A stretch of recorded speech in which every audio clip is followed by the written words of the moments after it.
24 दिसंबर को सपा के कार्यालय में महाब्राह्मण सम्मेलन होने जा रहा है। पीडीए के फार्मूले पर चलने का संकल्प लेने वाली सपा के महाब्राह्मण सम्मेलन पर राजनीतिक चर्चाएं हो रही हैं। अखिलेश यादव लगातार कहते रहे हैं कि पी पिछड़ा, डी दलित और ए अल्पसंख्यक यानी पीडीए मिलकर बीजेपी को 2024 के चुनाव में सत्ता से उखाड़ फेंकेंगे। लेकिन पीडीए के नारे के बीच अब महाब्राह्मण सम्मेलन से अखिलेश क्या संदेश देना चाहते हैं, ये तो आने वाला समय बताएगा। इस बीच शुक्रवार को राजभर और भर की जाति को अनुसूचित वर्ग में शामिल करने की मांग ओपी राजभर ने सीएम योगी आदित्यनाथ से की। योगी ने राजभर से मुलाकात की, जहां मुलाकात के दौरान सीएम योगी ने कहा है कि भर और राजभर जाति को एसटी में शामिल करने के लिए 17 जिलों का सर्वे कराया था। रिपोर्ट सरकार के पास पहुंच गई है।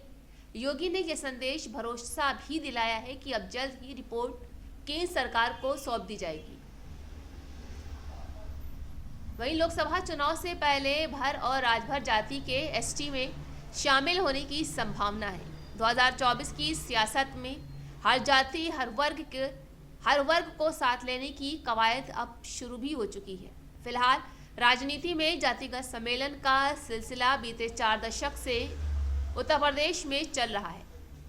गौर करने वाली बात यह है कि यूपी में जिस भी पार्टी को 30% वोट मिलता है वो सरकार बनाने में सफल होती है। ऐसे में छोटे छोटे समीकरण भी पार्टियों के लिए काफ़ी अहम है। वो इन जाति समीकरणों को नज़रअंदाज नहीं कर सकते।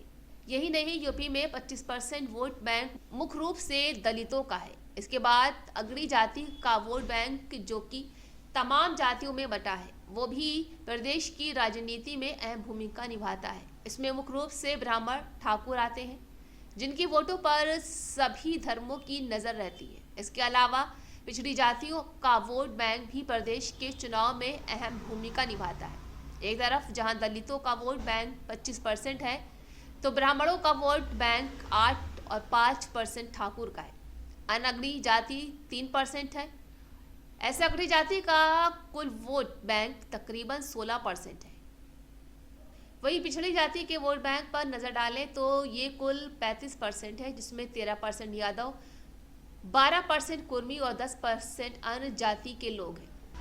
बता दें कि बीजेपी का ओबीसी सम्मेलन के कार्यक्रम विधानसभाओं और जिलों में पिछड़े वर्ग की जातियों को ध्यान में रखकर करने की रूपरेखा बनाई है।